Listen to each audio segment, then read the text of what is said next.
성부와 성자와 성령의 이름으로 아멘. 예수님과 어머니 하나 되신 성심을 통해 아버지 뜻 안에서 기도드립니다. 사랑하는 하느님 아버지, 저희가 듣겠습니다. 말씀하여 주시옵소서. 또한 아버지의 거룩하시고 아름다우신 그 숭고한 희생의 사랑을 잘 깨닫지 못해 매일 배은망덕과 모욕과 치욕과 역겨움으로 모욕만을 드리는 저를 포함한 인류를 불쌍하고 가해 여겨 주시옵소서. 사랑하는 아버지, 어서 빨리 인류에게 회개의 은총을 보내주셔서 온 세상이 서로 너도나도 회개하여 아버지 뜻으로 돌아올 수 있도록, 그리고 특별히 불쌍하고 가련한 이 대한민국에 살아가는 5,200만 국민들의 사고방식 안에 살아가는 다양한 종류의 마귀들, 그 중에서도 특히 감성주의자의 마귀와 자아의 종으로 살아가게끔 속이는 마귀와 또 제도 전통에 맹종하라고 속이는 마귀, 그 밖에도 신적 질서와 진리와 계명에 반하는 모든 속성의 마귀들을 하나도 남김없이 뿌리째 캐내어 위대하신 어머니의 완덕의 발 아래 봉헌드리고 예수님의 늑방에 묻습니다. 또 지옥의 불구덩이 속에 집어 던지오니 사랑하는 아버지, 부디 이 나라 국민들이 이제 신적 질서와 진리에 근거한 사고방식으로 다시 어머니 태안에서 영혼들이 탄생할 수 있도록, 그래서 정의에 들끓어 일어날 수 있는, 아닌 것을 아니오라고 용감하게 말할 수 있는 그런 영혼들이 되도록, 그런 국민들이 되도록 축복하여 주시옵소서. 이 모든 기도 우리 주 예수 그리스도의 이름으로 기도드리나이다. 아멘. 성부와 성자와 성령의 이름으로 아멘. 안녕하십니까? 하나님의 뜻 성교의 피아수녀입니다. 오늘은 아버지께서 어떤 메시지를 주셨을지, 그리고 나날이 깊어지는 그 세계에 대해서 감사드리면서 여러분들과 함께 오늘 주신 메시지 학습해 보도록 하겠습니다. 2021년 11월 15일 대중을 위한 메시지. 저 모리는 또다시 하느님 아버지의 성심이라고 알게 된 큰 불꽃을 봅니다. 하느님 아버지께서 말씀하십니다. 자녀들아, 너희가 신앙의 보호자인 마리아에게 기도할 때 거룩한 성모는 너희의 믿음을 그녀의 지극히 티없는 성심 안에 품으며 너희를 위해 중재한다. 마리아의 성심은 너희에게 모든 좋은 것을 원한다. 너희가 이 기도 성지를 방문할 때 너희는 마리아의 은총을 너희 온 주위에서 느낄 수 있다. 수많은 기적들이 너희의 교화를 위해 일어나며 이는 이 성지와 모든 메시지들에 대한 너희의 믿음을 확고히 하기 위한 것이다. 나는 내 손으로 그리고 거룩한 성모와 수많은 성인들을 통해 너희에게 이 메시지들을 전해준다. 이 메시지들은 너희의 구원으로 가는 확실한 길을 따라 너희를 인도하기 때문에 내가 이 세상에서 너희에게 줄 수 있는 가장 큰 선물이다. 이 메시지들을 소화하면서 메시지들을 그저 종이 위의 글씨가 아니라 너희 영성의 일부로 만들어라. 너희는 심판 때 내가 너희에게 베풀어 주었던 모든 은총에 대한 책임을 져야 할 것이다. 너희는 이 메시지들이 너희를 이끄는 대로 단호한 조치를 취하며 은총에 긍정적으로 응답하였느냐? 아니면 천상으로부터 주어진 이 말들을 그저 가벼운 읽을거리나 하루의 따분한 일가로 취급하였느냐? 내가 영혼에게 주는 모든 은총은 지상에서 수많은 이들이 빠져있는 혼란의 수렁에서 그를 밖으로 이끌어내기 위한 것이다. 매일 아침 너희 삶 속에서 내 은총의 손길을 알아볼 수 있는 은총을 청하며 기도하여라. 주님의 말씀입니다. 하느님 감사합니다.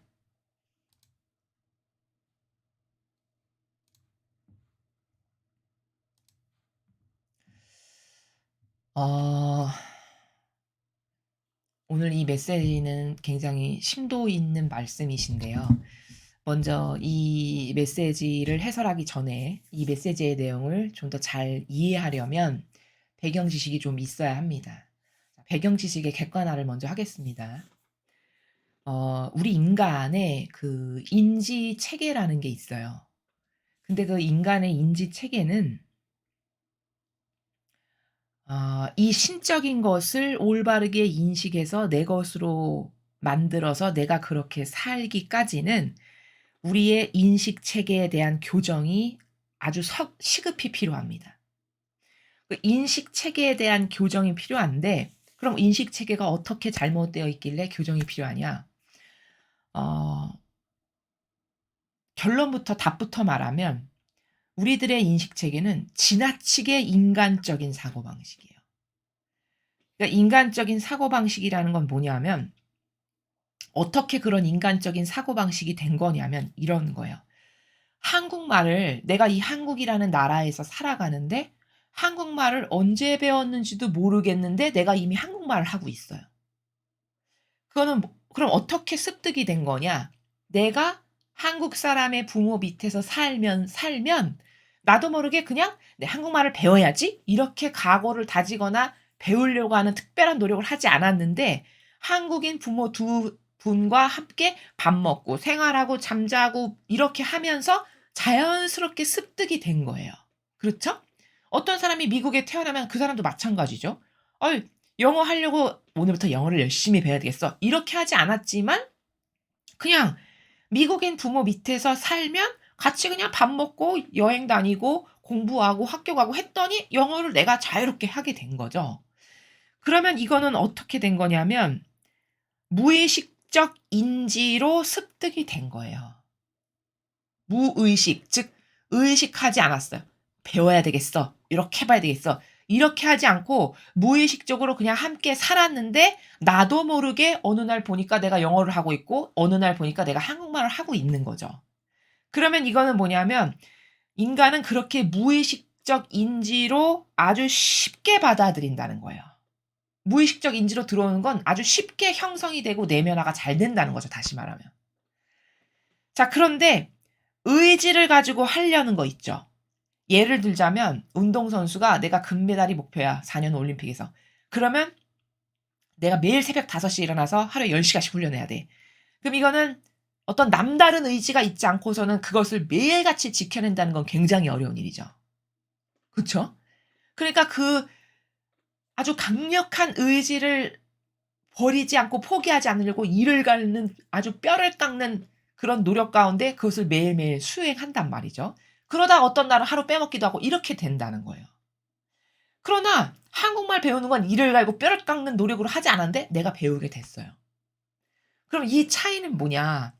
인간의 인식 체계에 대한 어떤 부작용이 여기서 답을 구할 수 있는 건데 그러니까 답은 우리의 인식 체계라는 것은 나의 인식 체계라는 것은 그저 무의식적 인지로 그냥 쉽게 그게 뭔지도 모르고 받아들인 것은 내면화도 잘 되고 내게 잘 되는데 찰떡처럼 내가 어떤 '이렇게 해야 되겠어.' 해서 의지를 가지고 노력해서 하는 것들에 대해서는 내 것이 되는 게 굉장히 어렵다는 거예요.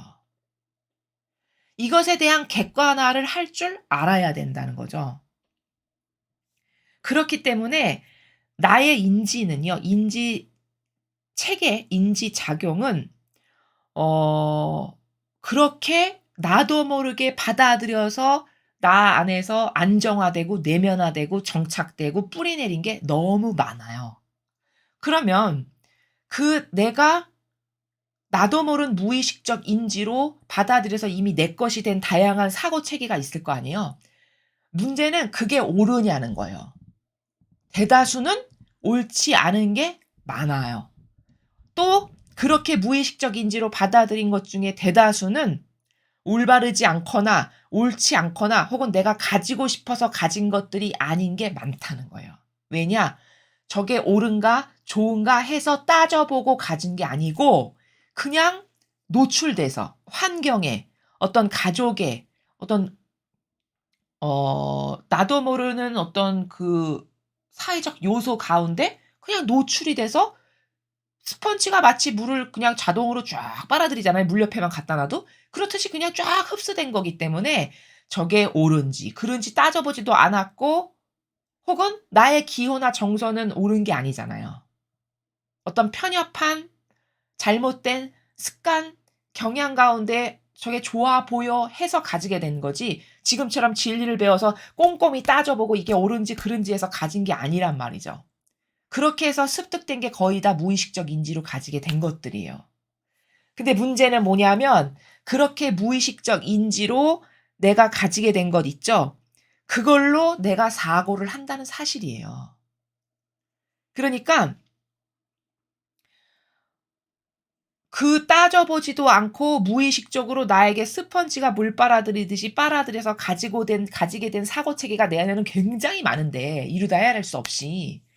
그러한 것들을 가지고 내가 '이게 옳으네. 그러네, 이게 좋아, 이건 별로야, 이렇게 판단을 한다는 게 문제예요.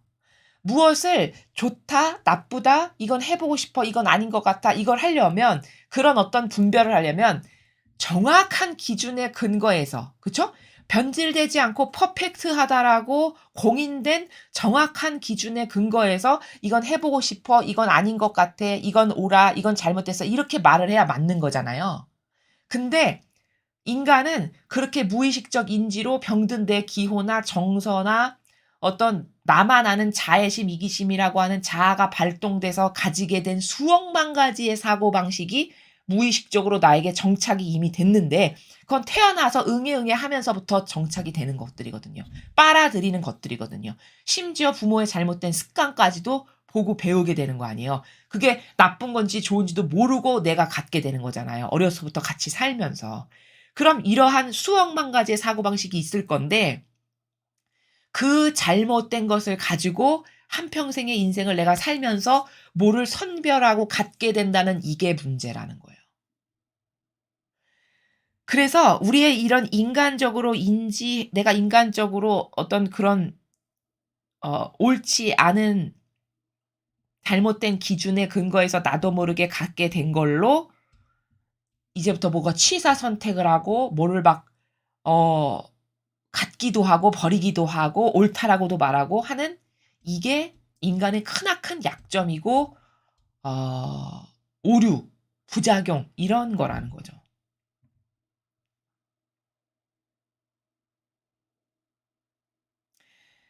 근데 이 작은 것을 통해서 나에게 체득하고 습득된 그 모든 것이 거의 나라는 사람의 주된 사고방식을 이루게 되었다. 그래서 모든 부작용은 그 내가 원치도 않았으나 갖게 된, 옳은지 그른지 따져보지도 않고 갖게 된 수억만 가지의 그 인간적인 것에 의존된 사고방식으로 뭐를 선택을 한다는 게, 그게 문제가 되는 거다라고 요런 객관화를 할 줄 알아야 된다는 거죠. 근데 그것을 신앙까지도 끌고 들어와서 신앙에서조차도 그렇게 내가 주인으로서, 주인은 하느님이신데, 그쵸? 하느님의 진리가 주인이셔야 되는데 이것만이 영원한 불변의 법칙인데, 이 진리의 근거에서 따져서 뭔가를 선별하지 않고 신앙에 들어와서도 그 무의식적 인지로 내가 갖게 된, 옳지도 않고 따져보지도 않고 갖게 된 그걸 가지고 막 선택하고 옳으네 그르네 이건 가짜고 진짜고 이렇게 한다는 겁니다. 이러면 이 영혼에게 굉장히 부작용이 많겠죠.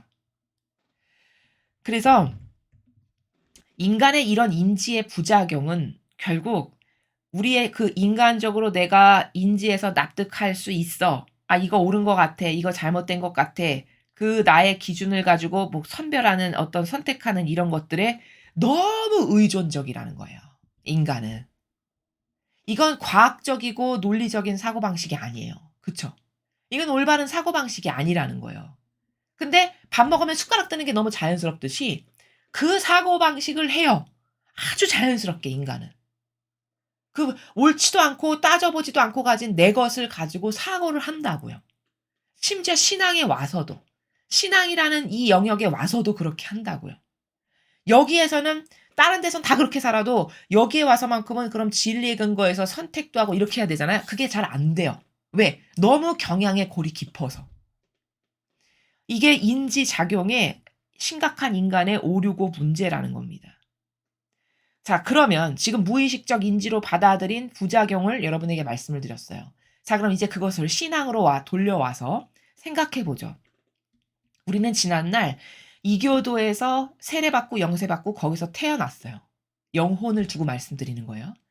그랬기 때문에 거기서 받은 수많은 무의식적 인지가 있을까요, 없을까요? 당연히 있어요. 당연히.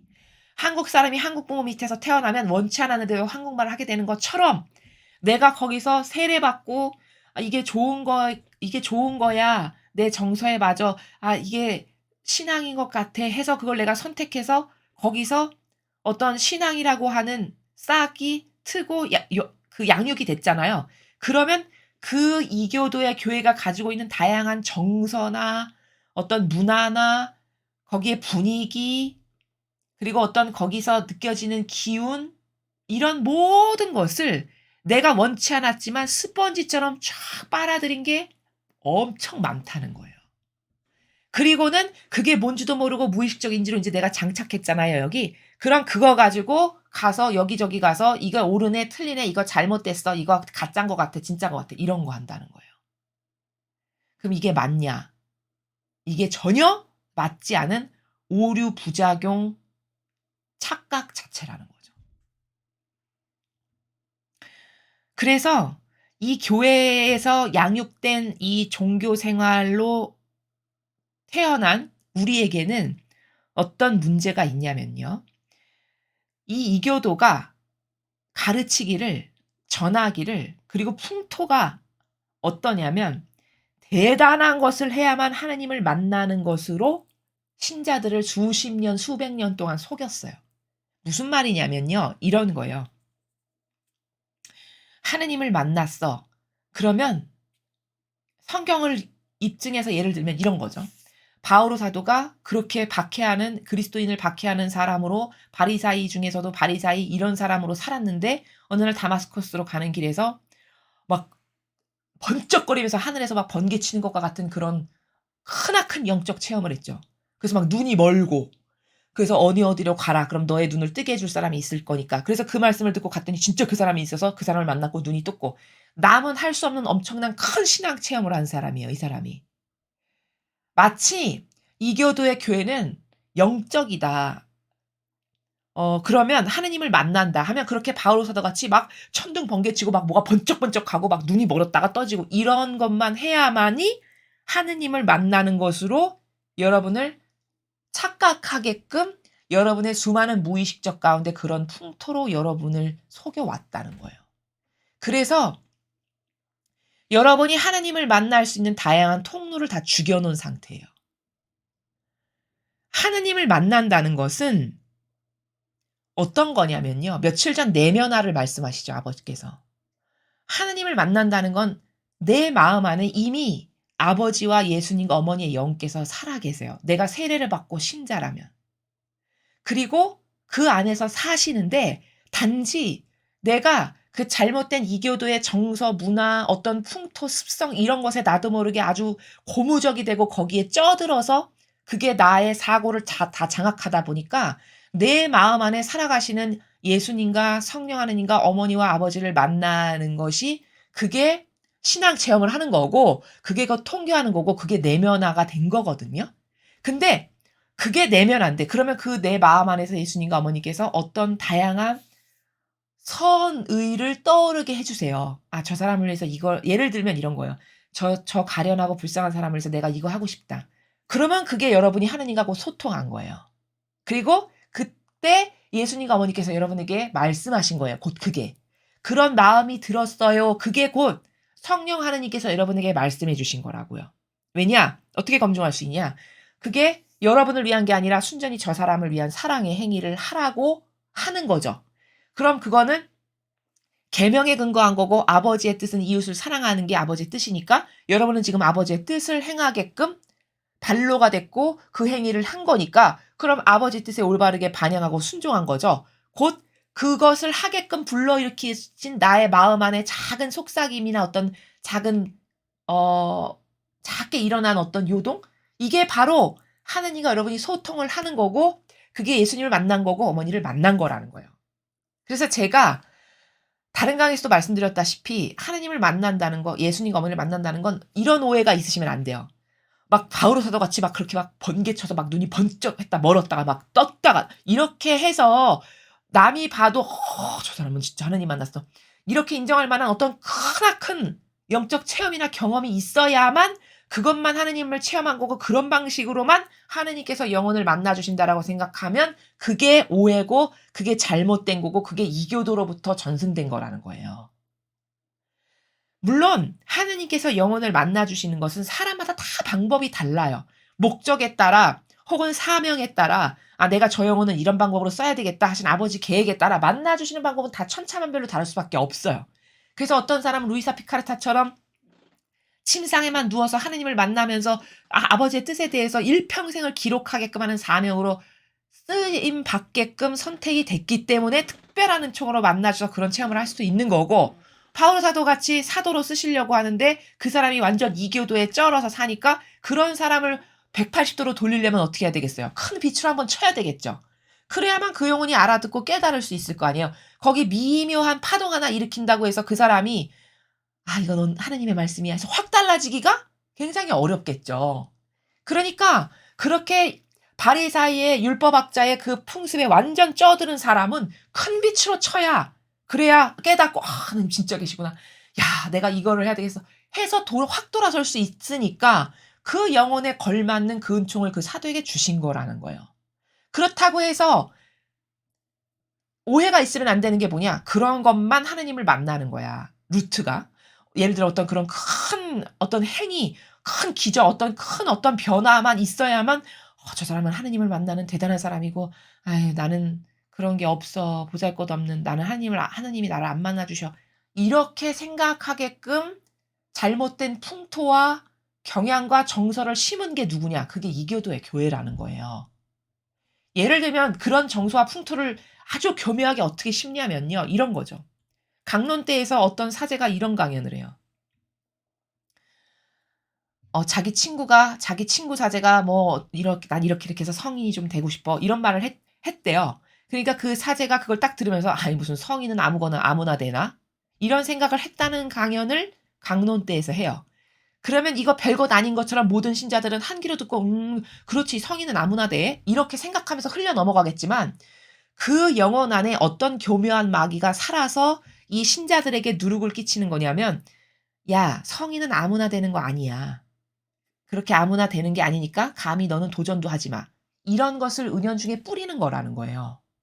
그런데 신자분들께서는 그런 교묘하고 디테일한 영적인 마귀를 볼 수가 없다 보니까 그 말을 딱 들으면 그날 거기 미사에 참여한 모든 신자들은 어떤 사고방식을 나도 모르게 갖게 될까요?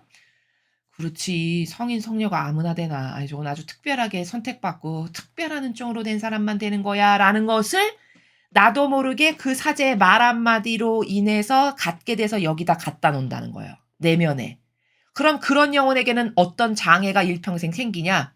나는 그런 것은 될 수 없어. 자기가 자기를 닫아버려요.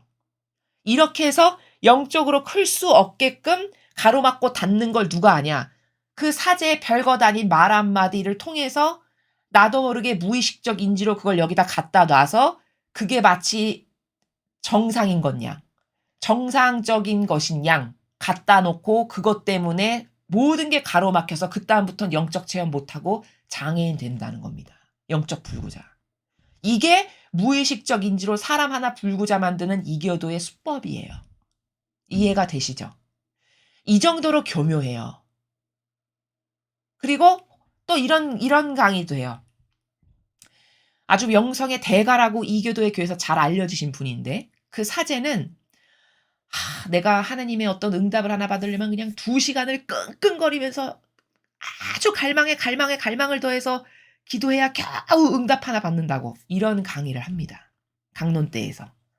그러면 그날 그 강의에 와서 미사 참여하면서 그 강의를 들은 그 수십 명의 신자들 혹은 몇백 명의 신자들은 어떤 무의식적 인지를 나도 모르게 새기게 되는 거죠.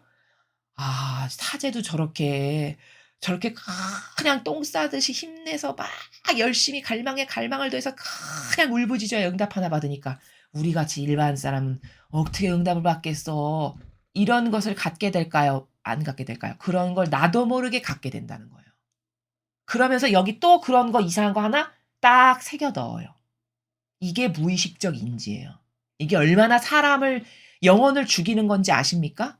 그럼 지금 제가 이 예를 든 2명의 사제 그 누룩을 여러분에게 설명을 드린 거예요. 어떻게 무의식적 인지로 인간을 불구자를 만드는지.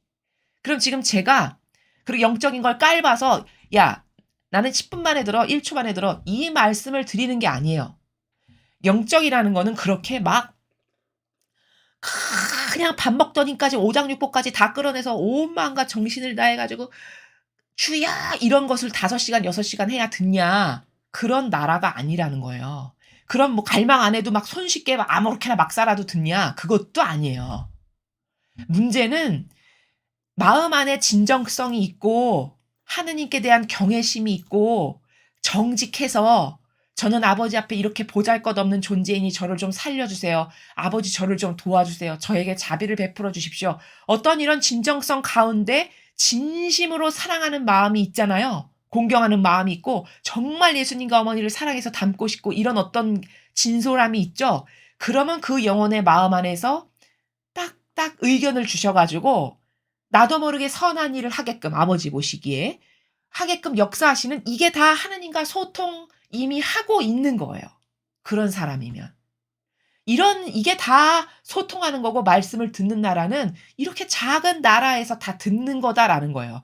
근데 이교도에 지금 제가 말씀드린 그런 누룩 혹은 바오로 사도같이 그런 것이 있어야 하나님을 만나는 거고 체험하는 거야. 이런 걸 여러분도 모르는 사이에 무의식적 인지로 수십 년 수백 년을 가르쳐 가지고 전해 가지고 그걸로 아주 그냥 팽배하고 도배질이 돼서 마치 엄청 뛰어난 사람만 하느님 만나고 나 같은 것은 하나님을 죽는 날까지 못 만나는 게 당연하지.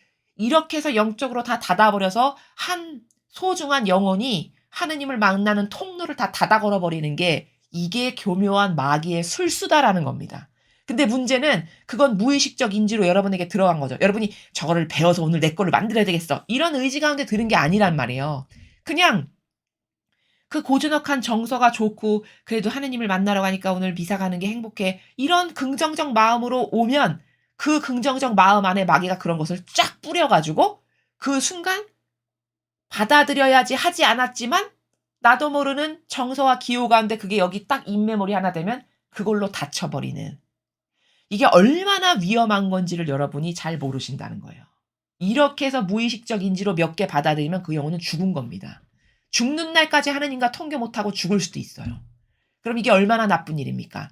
이게 얼마나 악영향을 한 영혼에게 끼친 거예요. 그렇죠? 이걸 이교도가 수십 년, 수백 년, 수천 년을 해오고 있는 거예요. 그래서 모든 사람은 하느님과 다 통교할 수 있고 소통할 수 있고 말씀도 들을 수 있고 이런 거거든요. 근데 그거를 다 애초에 닫아버리고 차단해버리고 대단한 사람만 하는 거고 너는 못하는 거야. 이런 거를 뿌려놔가지고 보통의 신앙인들은 그냥 아예 그런 기대가 없고 그런 건 나 같은 사람은 못하는 거 이렇게 된다는 거죠. 그러한 여러분의 오해를 지금 제가 풀어드리는 거예요. 그런 거 아니라는 거예요. 영적이라는 건 절대 그런 거 아닙니다.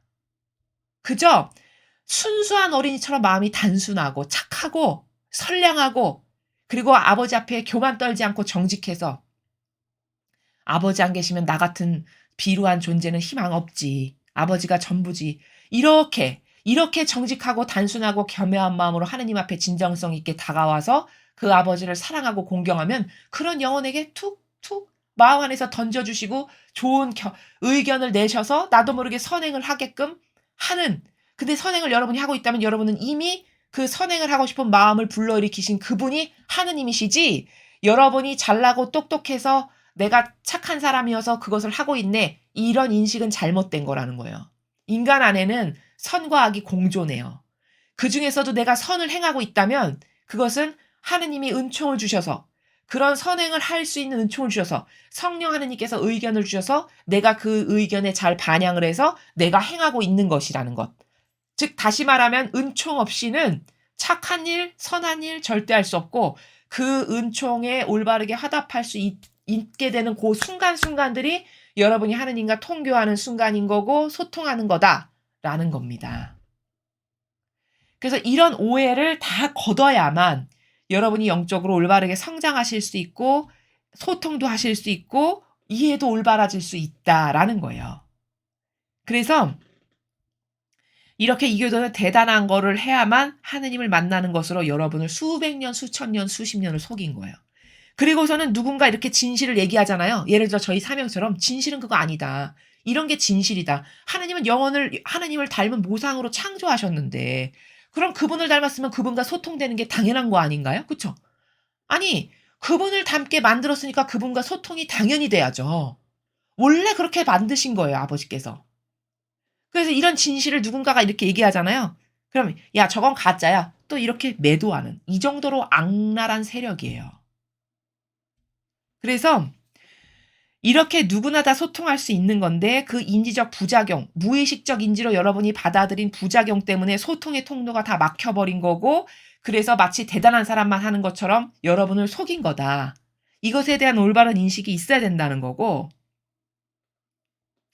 그래서 하느님과 예수님과 어머니를 진정으로 사랑한다면 영원히 순수성과 단수성 가운데 그 영혼의 마음 안에서 예수님도 성모님도 아버지도 사실적으로 매일 만날 수 있는 게 이게 신앙생활을 진짜 본격적으로 하게 되는 건 이렇게 되는 거라는 거예요. 그리고 그 마음 안에서 나를 매일 만나다오라고 말씀하신 게 며칠 전 말씀하신 내면화의 나라예요. 이해가 되시죠? 그래서 이런 오해가 우리가 풀어져야 오해가 없어야 오늘 아버지께서 주신 이 메시지를 올바르게 인식할 수 있어서 이런 먼저 그 선언적인 그 지식, 올바른 신적 지식에 대해서 배경 지식을 여러분에게 말씀을 드렸습니다. 자, 그러면 오늘 주신 메시지를 보시겠습니다. 자녀들아 너희가 신앙의 보호자인 마리아에게 기도할 때 거룩한 성모는 너희의 믿음을 그녀의 지극히 튀어는 성심 안에 푸느며 너희를 중재한다.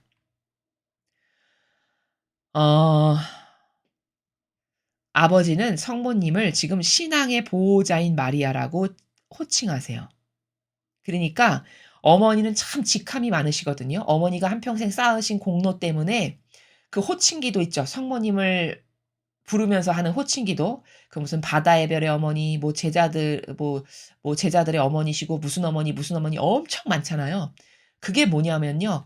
그 호칭 하나하나가 다 어머니가 받으신 상급의 나라예요. 그러면 여러분 어머니가 얼마나 대단하신 분인지 아시겠죠? 그 수십 개 호칭이 다 어머니가 아버지로부터 상급 받으신 나라의 속성들이세요. 우리의 어머니가 그런 분이세요. 그러면서 오늘은 또 신앙의 보호자이신 어머니라고 아버지가 이런 속성으로도 어머니를 은총을 주신 거예요.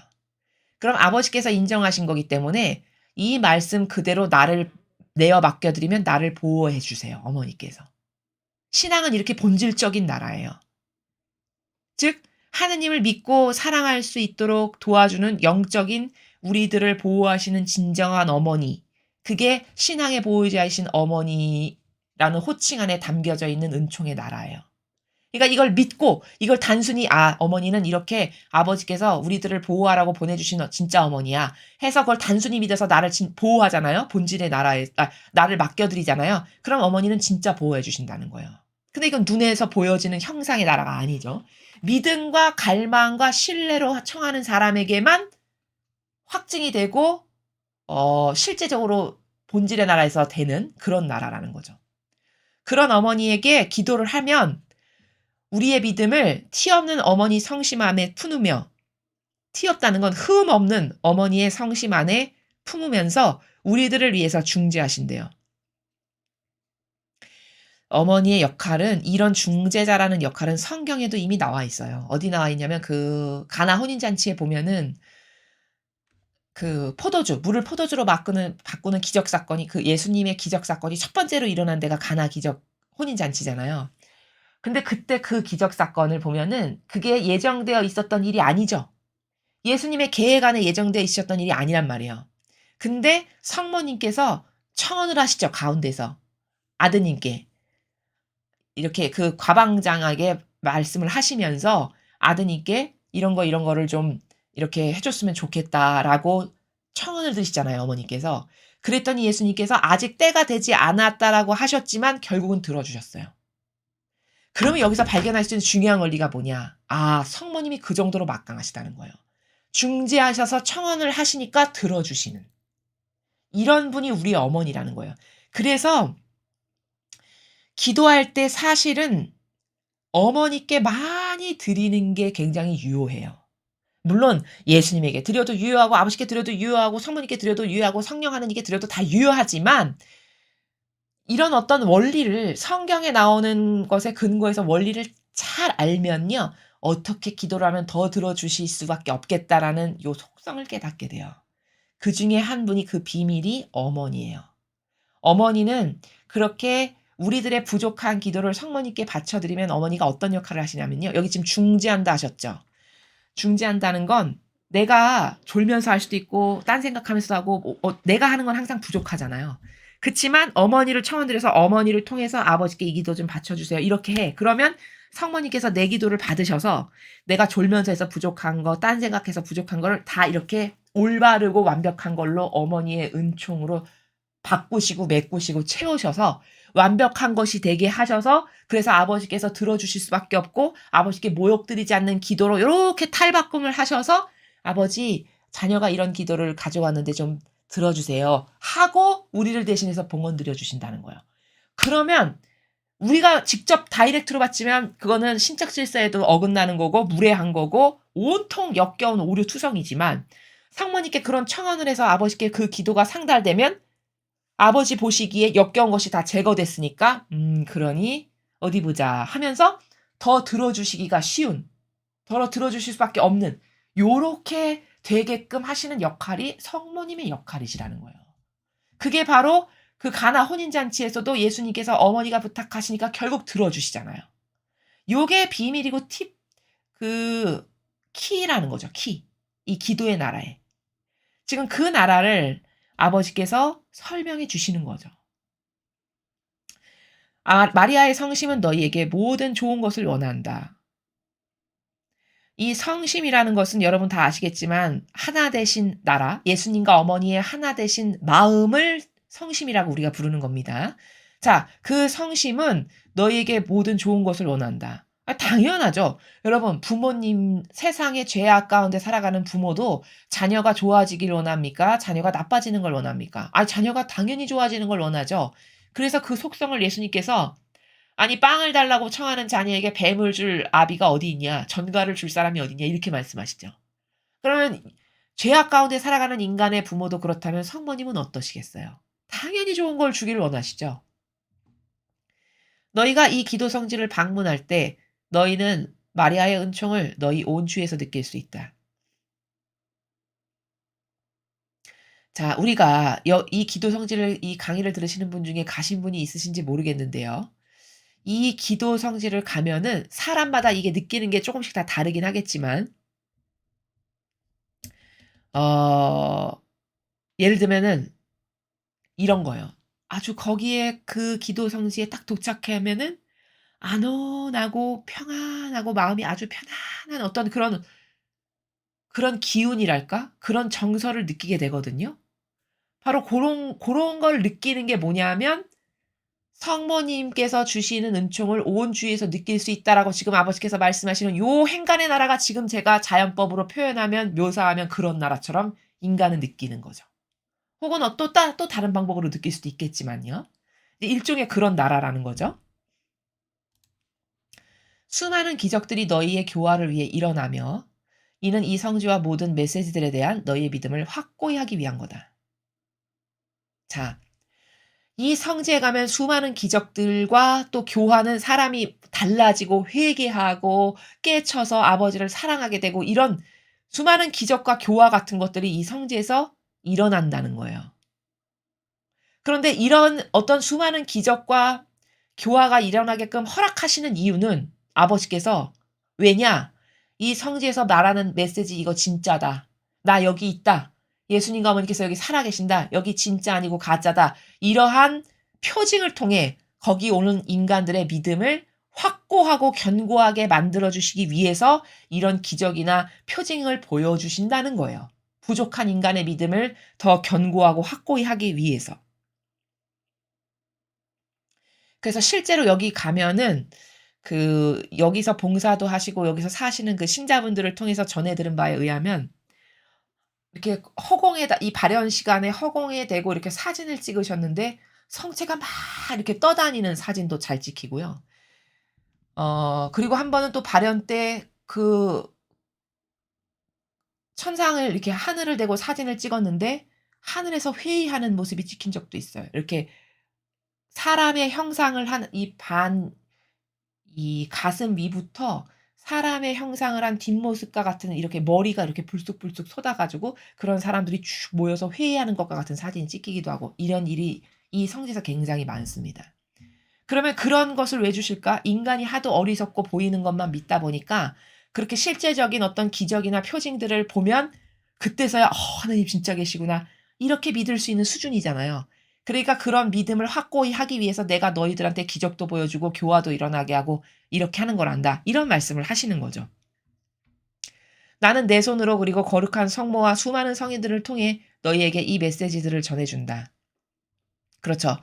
지금 아버지께서 직접 말씀하신 지가 제가 기억하기로는 2017 년부터인데 그 이전에는 다양한 성인들이 파견되셔서 말씀하셨고요. 또 성모님과 예수님께서도 많이 말씀을 하셨어요.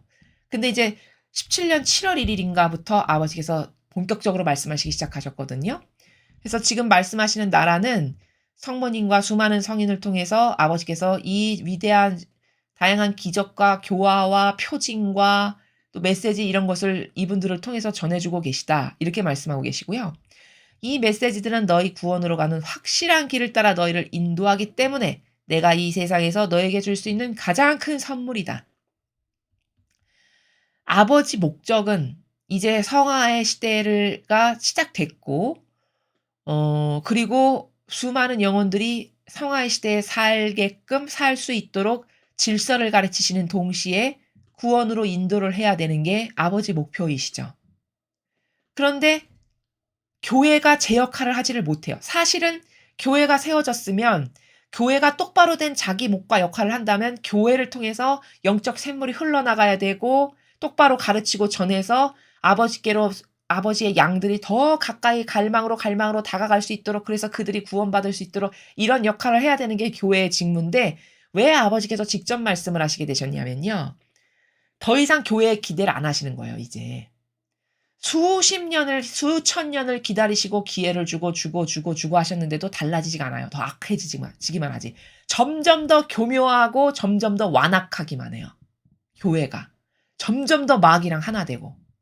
그러니까 어떤 면에선 포기하신 거예요. 어디서 확인할 수 있냐? 제가 왜 포기했다는 단어를 쓰냐면 교회에 공식적으로 말씀을 주신 게 언제가 끝이냐면 그 파란 책 있죠. 성모님께서 "내 지극히 사랑하는 아들 사제들에게"라고 해서 주신 메시지. 그게 공식적으로 이 교회에 주신 마지막 메시지예요. 공인된. 그 이후로 말씀이 없으세요, 이 교회에. 그리고는 너무나도 완악하고 악하고 악해서 더 이상은 기대할 바가 없다 보니 이제 '나는 여기서 열쇠를 되돌린다.' 이렇게 하실 만큼이에요. 그러면 그런 다양한 실제적 팩트를 통해서 우리는 뭘 확인할 수 있냐? '아 더 이상 이 교회에 기대를 안 하시는구나. 포기. 그래 너는 부분 교회.' 이렇게 된 상태라는 거예요. 그러니까 더 이상 이 교회가 아버지의 양들을 똑바로 이끌어서 성화 시대로 가기에는 부적합하다. 더 이상 기능을 상실했다라고 보시니까 직접 말씀하시는 거예요. '아 내가 나서서 직접 내 자녀들을 가르쳐야 되겠다.' 이를테면 이런 나라죠. 그래서 가장 큰 선물을 구원으로 인도할 수 있는 가장 큰 선물을 이적 직접 말씀하셔서 인류에게 바로바로 주시는 이런 시대가 됐어요. 어떤 측면에서는 너무 가여우신 거예요, 아버지께서. 여러분 그 마음을 한번 헤아려 보십시오. 내가 10 명의 자녀가 있는데 그중에서 그래도 '아 그래. 내가 저 마지가 내 마음을 가장 잘 알아서 저 나머지 동생들을 잘 이끌어 가지고 이렇게 나에게 가까이 오게끔 하겠지.' 하고 기대를 하셔서 그 마지에게 모든 고난과 축복과 은총을 다 줬어요. 근데 그 마지라는 게 그 아버지가 주신 특별한 어떤 선물이나 재산이나 모든 걸 가지고 그 동생들을 막 때리고 죽이고 핍박하고 욕하고 이래요. 그러면 그 부모의 마음이 얼마나 갈갈이 찢어질까요? 그쵸? '아 저 정도구나. 내 자식이라는 게 저 정도구나.' 정말 슬프지 않을까요? 사실은 그런 측면에서 아버지가 가여우신 거예요. 그런 측면에서 아버지가 너무 안 되셨어요. 그래서 몸소 나서시는 거예요, 그 위대하신 우리 아버지께서. 그러니 이런 아버지가 주시는 이 메시지에 어떻게 화답해야 되겠습니까? 그쵸? 이런 반성을 좀 해 봐야 되는 것이고 이 메시지들을 소화하면서 메시지들을 그저 종이 위의 글씨가 아니라 너의 영성의 일부로 만들어라.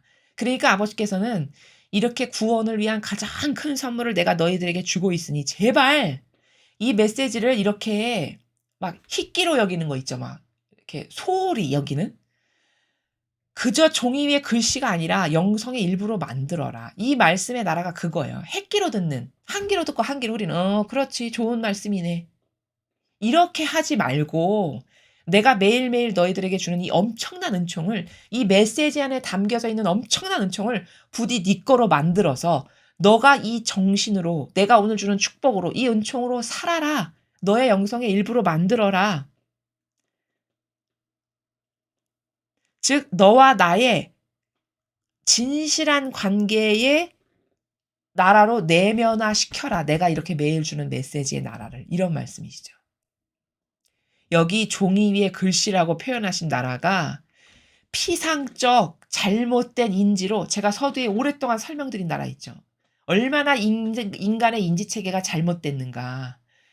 그 무의식적 인지를 전부라고 여겨서 거기에만 맹종해서 그 무의식적 인지로 모든 것을 판단한다면 여러분은 일평생 헛된 것에만 올인하고 헛된 것에 신경 쓰고 헛된 것에 시간 낭비하고 마귀가 준 다양한 의견에 근거해서 뭐가 옳아 틀려 이렇게 살다가 죽을 가능성이 굉장히 높다는 거예요. 그 대표적인 예로 이교도의 두 사제가 얼마나 여러분의 사고방식 안에 무의식적 인지로 마귀적 사고를 심는지를 제가 예시를 들어서 말씀을 드린 거예요.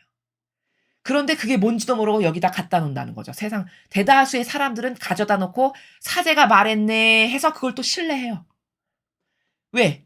그 인간의 눈으로 봤을 때 권위가 있어 보이거든요. 근데 권위라는 거는 그렇게 그럴듯한 어떤 복장이나 그럴듯한 건물, 있어 보이는 어떤 삼중간의 모자, 큰 십자가 이런 것에서 권위가 있는 게 아니에요. 그런 식의 권위라면 예수님이 어디에 권위가 있었습니까? 겉으로 봤을 때 너무 비루하고 초라해서 저게 무슨 메시아야? 저게 무슨 하느님의 아드님이야? 그래서 다 무시하고 깔봤던 거거든요. 하나도 대단해 보일 게 없어서. 근데 권위는 그런 데서 나오는 게 아니라 예수님의 그 말씀, 그 눈빛, 그 진실 안에서 나오는 그 강력한 눈빛, 그 정신세계가 투영돼서 뿜어져 나오는 그 눈빛, 그리고 그 아버지의 뜻만을 전하는 그 말씀에 나오는 힘, 이런 것에서 권위가 나오는 거거든요. 그렇다면은 그 사제가 말했네 해서 그걸 마음에다가 갖다 놓고 나의 사고방식 안에다 무의식적 인지로 갖다 놓고 또 그걸로 가서 남에게 영향 끼치고 그걸로 판단해. 그럼 이건 얼마나 마귀의 사고방식으로 수많은 잘못된 것의 오류와 부작용으로 살아가는 겁니까? 그렇죠? 그게 바로 무슨 나라냐? 지금 아버지께서 그저 종이 위에 쓰인 글씨로 여긴다는 거예요. 이 메시지를. 많은 사람들이. 이게 피상적인 나라고 무의식적 잘못된 인지로 여러분이 살아갈 때 이런 말씀도 진실하게 진지하게 듣지 않고 그냥 그렇구나 이렇게 넘기게 되는 이런 나라에서 터부시한다는 거죠. 그렇죠? 너희는 심판 때 내가 너희에게 베풀어 주었던 모든 은총에 대한 책임을 져야 할 것이다. 자, 지금부터 무서운 말씀이 나오기 시작했어요. 너희는 이 메시지들이 너희를 이끄는 대로 단호한 조치를 취하며 은총에 긍정적으로 응답하였느냐? 아니면 천상으로부터 주어진 이 말들을 그저 가벼운 일글거리나 하루의 따분한 일과로 취급하였느냐? 자, 이거 다 무서운 나라예요. 이거 똑같은 나라를 성경에서는 예수님께서 뭐라고 말씀하셨냐면 많이 준 자에게 내가 많이 요구한다. 이렇게 말씀하셨습니다. 자, 이 메시지를 여러분이 들으셨어요. 심지어 이렇게 저희 사명이 전하는 것으로 공부도 하셨어요. 근데 이대로 안 산다. 그러면 그것에 대한 책임을 물으실까요? 안 물으실까요? 물으신다는 나라를 지금 말씀하시는 거예요. 제가 말씀드릴 때 많은 권한을 받았으면 많은 걸 아버지는 요구하신다. 그게 사제 수도자에게만 요구되는 건 아니에요. 물론 거기는 더 막중한 책임이 있기 때문에 무거운 무게로 요청을 하시겠죠. 자, 그러면 그렇다고 해서 모든 신자는 예외냐? 그렇지 않다는 거예요. 신자인데 내가 특별한 은총에 초대돼서 다른 세상의 대다수의 사람은 들어보지도 못한 은총의 샘물을 나에게 주시고 내가 그 말씀을 들었어. 그러면 들었으면 그렇게 살아야 될 의무가 있는 건가요? 없는 건가요? 있는 거라는 거죠. 그래서 지금 그 나라를 이 메시지들이 너희를 이끄는 대로 단호한 조치를 취하며 단호한 조치는 뭐예요? 여태까지 내가 막연하고 피상적으로 알았던 것을 다 끊어버리는 이교도의 교회에서 나도 모르게 무의식적 인지로 가져와서 그걸로 여기 진짜 같아. 여기 가짜 같아. 야, 여긴 인준 안 받았대. 아, 그래? 그건 가짜겠네. 이게 다 무의식적 인지로 성경에 근거하지 않은 나의 마귀화된 사고방식으로 오르네 그르네 한 거죠. 그걸 다 끊어버리는 게 단호한 조치를 취하는 거예요. 아, 이거 진리에 근거한 거 아니구나. 막연한 내 무의식적 인지에 근거해서 감히 깨닫지도 못한 내 자아가 오르네 그르네 하면서 아버지께 역경을 드린 거네 하면서 딱 끊어버리는 이런 게 단호한 조치예요. 너는 그런 단호한 조치를 취하면서 은총에 긍정적으로 응답했냐? 긍정적으로 응답한 건 뭐죠? 오늘 이런 어떤 은총의 메시지를 들었어. 그럼 그거대로 사는 거예요. 오늘 하루를. 그게 긍정적으로 응답하는 거죠. 그렇죠? 아니면 천상으로부터 주어진 이 말을 그저 가벼운 일글거리나 하루 따분한 일가로 취급했냐? 가벼운 일글거리는 뭐죠? 귀가 고급이요. 아, 그렇구나. 훌륭한 말씀이시네. 좋은 말이구나. 마치 무슨 교양의 어떤 학식을 쌓듯이 듣고 막 그냥 좋은 거네 하고 이성적으로만 딱 여기다가 들었어요. 그리고 행동은 여전히 그렇게 안 살아. 이거는 이 은총을 허비하고 낭비한 거고 은총대로 주신 은총에 똑바로 화답하지 못한 거죠. 뭐 하루에 따분한 일가로 취급하는 거 그런 건 무슨 마치 뭐 재밌는 읽을거리 세상 사람이 받아들였을 때 그런 거라든가 흥미로운 어떤 어 신선한데? 못 들어본 거네? 어떤 이런 나라 그런 걸로 생각한다든가 이런 것들이 다 부작용이고 잘못된 반향이에요. 그런데 이렇게 잘못된 반향을 하면 무서운 말씀이 뭐냐면 심판 때 베풀어 준 은총에 대해서 너는 책임을 져야 된다라는 거예요. 일단 들었어. 75억의 인구가 지구상에 있는데 그중에 불과 300명이 이런 메시지를 들었어. 그럼 내가 그 300명 안에 포함되었으면 75억 분의 300명 안에 들은 거니까 정말 엄청 소수에게 주시는 은총이 감히 나에게 온 거죠. 그러면 그 은총에 대한 책임은 나에겐 없나? 있다는 거예요. 세상은 사고방식이 병들어서 맨날 요구만 해요. 이 대한민국이 이렇게 병폐화돼서 지금 썩어가는 다양한 이유 중에 하나가 뭐죠? 특히 젊은 사람들의 사고방식이 어느 정도로 마귀화됐냐면 맨날 달래요. 받는 거에 익숙해요. 받는 거 당연해. 근데 그럼 받았으면 받은 것에 대한 어떤 책임과 의무를 해야 되겠죠. 책임과 의무는 없어. 그냥 받는 건 무조건 좋아. 이러면 이게 불구자예요. 반편이. 50대 50이 있어야 될 거 아닙니까? 정상적인 사고방식은. 받는 거 50. 그러면 나머지 50은 내가 받은 것에 근거한 뭔가를 해야지. 열매를 맺어야지. 열매 맺는 건 없어. 받는 건 맨날 내놓으래. 그럼 이건 반편이 사고방식인 거예요. 천상에는 이런 사고방식은 저주를 받을 나라예요. 왜? 성경에 나는 많이 준 사람에게 많이 요구한다. 이런 나라니까. 그럼 많이 거저받았어. 그럼 거저받은 것만큼은 해야 그때서야 이코로 되는 거거든요. 근데 그런 사고방식은 없어요. 그러니까 은총이 합당치 않죠. 축복이 그런 영혼에게는 합당치가 않은 거예요. 그래서 여러분이 이런 귀중한 메시지를 듣고 이런 은총의 나라의 말씀을 아버지께서 가르쳐 주신다. 그럼 엄청 감사드리면서 그것에 대한 나의 노력으로서 무슨 열매를 맺는 일을 반드시 해야 된다는 거죠. 그렇지 않으면 여러분은 죽고 나서 심판대 앞에 가서 후회하게 될 일이 반드시 있을 거라는 그 무서운 말씀이세요. 내가 영혼에게 주는 모든 은총은 지상에서 수많은 이들이 빠져 있는 혼란의 수렁에서 그를 밖으로 이끌어내기 위한 것이다. 자, 수많은 이들이 빠져 있는 혼란의 수렁이 뭘까요? 여기서 아버지께서 말씀하신 이 혼란의 수렁. 바로 그게 뭐냐면요. 로마 가톨릭의 종교 생활이에요. 여러분, 제가 오늘 앞에서 많은 시간을 할애해서 객관화를 시켜드렸죠. 그 중에 두 사제가 얼마나 교묘하게 마귀적 사고방식을 여러분의 영혼에게 심는지를 말씀을 드렸어요. 근데 그걸 뭔지도 모르고 무의식적 인지로 대다수의 사람은 다 받아들인단 말이죠. 그러면 그 받아들인 순간 내 사고방식이 되면서 그다음부터 나는 혼란의 수렁에서 허우적거리면서 살게 되는 거예요. 그러면서 일평생 그 잘못된 인지체계 때문에 하느님도 못 만나고 예수님과 어머니께서 내 마음 안에 살아가시는데 생전가야 그분과 교감을 나누거나 통교를 하거나 말씀을 들으려고 하는 노력조차도 해보지 못하고 죽는다면 이게 수렁에 빠진 거지 뭡니까? 아버지는 영원히 그렇게 혼란의 수렁 안에 빠져 있는 걸 안타깝게 여기시겠죠. 그렇죠? 특히 더군다나 아버지의 자녀라면. 그러니까 그 수렁 가운데 빠져 있는 게 안타까우니까 그들을 꺼내주려고 밖으로 이끌어내려고 이렇게 매일 말씀을 하시고 이런 은총으로 진리를 가르쳐 주신다는 겁니다. 매일 아침 너희 삶 속에서 내 은총의 손길을 알아볼 수 있는 은총을 청하며 기도하여라. 그러니까 너희들은 매일 아침마다 우리들의 삶 속에서 하느님 아버지께서 은총을 주시는 손길, 그것을 알아볼 수 있는 은총을 저에게 좀 주세요. 이렇게 기도를 하고 하루를 시작해라. 왜냐? 은총이 있어야 하나님이 나에게 지금 어떤 은총을 주시는가, 어떻게 이끌고 계시는가를 알아볼 수 있지. 은총 없고서는 도저히 하나님께서 나를 이끌고 계셔도 이끌고 있는지도 모르는 이런 상태에 살아갈 수밖에 없는 게 우리의 한계니까, 그러니까 너는 매일 아침 일어나면 아버지, 오늘도 아버지께서 저에게 주시는 은총을 잘 알아볼 수 있는 은총을 부디 저에게 주십시오. 저는 오늘도 아버지 뜻에 내어 맡깁니다. 이러한 기도로 하루를 시작하거라. 이렇게 팁을 주시는 거죠. 그래서 어 이 인간의 인지라는 건요, 얼마나 마귀에게 점령당했는지를 우리가 잘 분석할 수 있어야 됩니다. 이런 말 있죠, 세상에서. 적을 알고 나를 알면 백전백승한다.